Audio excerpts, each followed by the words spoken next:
Hello, and welcome to this episode of Healing Poetry, a Ministry of Words. This is episode 3, which is called Spirituality and Religion and Poetry, funny enough.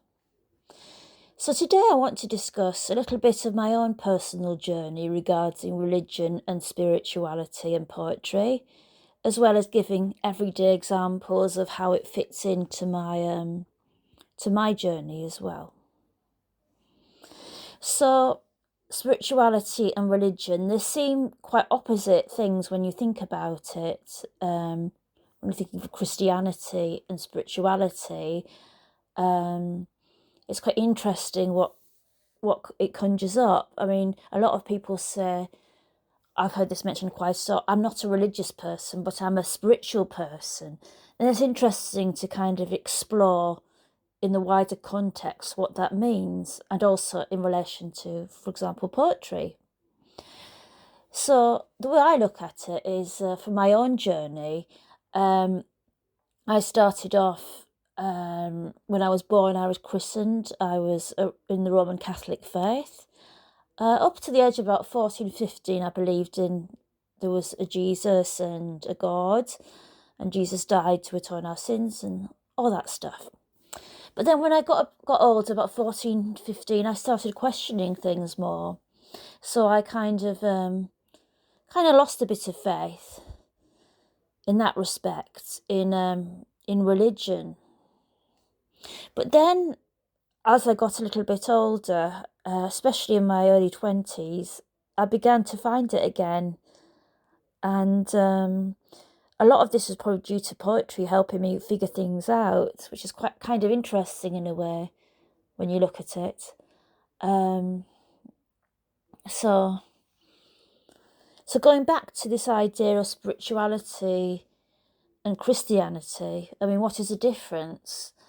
I mean, using an everyday example, I had a neighbour once who said that somebody said to him one time, there is one God. We live in a society with different religions, different faiths, whether we believe or don't believe, but there is one God. So I found that quite an interesting way of looking at things, really.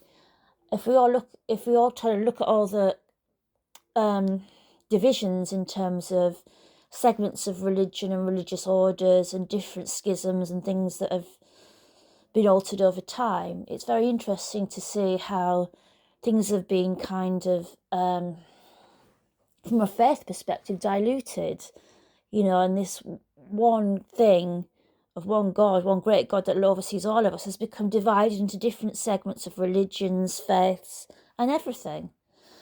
So I found that kind of interesting. But going along my own path, I found that Christianity was the right thing for me because I do believe in Jesus. It goes in a lot with my past and my faith leading up to now. But I do understand and respect people of different faiths and different heritages, because whether someone's a spiritual person, someone who believes there is an afterlife but that there is no Jesus, I think that's fair enough if that is their opinion. Also, people who are atheists or agnostic, doesn't make you a bad person because you don't believe in Jesus or a God. There are plenty of brilliant, amazing people throughout history who've had no faith in God at all. So same as there are people that are Christians that are maybe less. And also look at all the wars that have happened in the name of religion.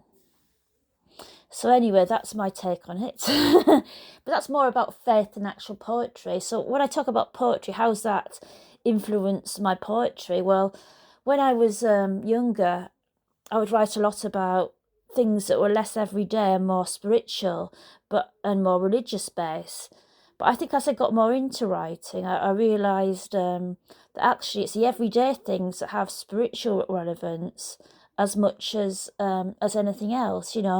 I remember going to Brighton recently for a holiday and seeing this little seagull just perched down next to me, sitting next to me, quite happily listening to me and not even wanting any food. Little things like that, everyday things, can also tell you much about spiritual meaning as anything else. So I thought that was quite interesting.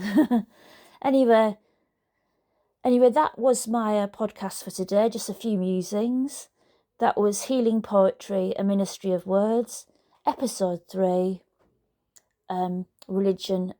Christianity and Spirituality.